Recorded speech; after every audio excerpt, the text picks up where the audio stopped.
There was a small town tucked away in a quiet valley surrounded by dense forests. The locals always whispered about the old mansion at the edge of town.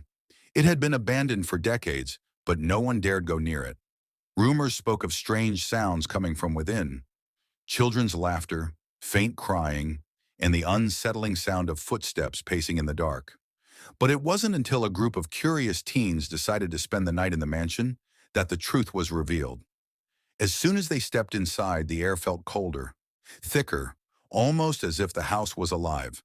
The creaking of the floorboards echoed through the empty halls. The teens explored room after room, finding remnants of the mansion's former grandeur. Dusty chandeliers, forgotten portraits, and old furniture covered in moth-eaten sheets. Suddenly, one of the teens, Emma, stopped in her tracks. She noticed something strange. The portrait of a woman on the wall, its eyes seemed to follow her. As she stepped closer, the air seemed to grow even colder. She reached out to touch the frame, but before her fingers made contact, a loud bang echoed from upstairs. The group rushed toward the stairs, hearts pounding, but when they reached the top, everything was silent. No one was there. They were about to turn back when they heard a voice, a faint whisper, almost like a lullaby. It was coming from the farthest room down the hall. They slowly approached the room, and as they pushed open the door, the whispering grew louder, but the room was empty.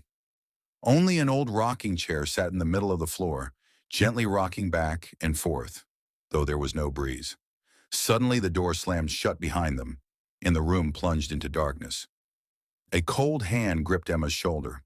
She spun around, but no one was there. She tried to scream, but no sound came out. Then the whispers stopped. The only sound was the heavy breathing of her friends, who were now standing frozen, staring at something behind Emma. When she turned, she saw it, a shadowy figure standing in the doorway. It was tall, almost unnaturally so, with hollow, empty eyes that seemed to suck in the light around it. It slowly moved toward them, each step echoing through the silence. With each step, the temperature dropped, and the once vibrant mansion seemed to wither.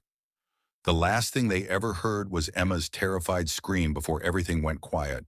The mansion was empty once again. But the next morning, the town would find something odd. The portrait of the woman now had a new face in it, a face that looked eerily familiar.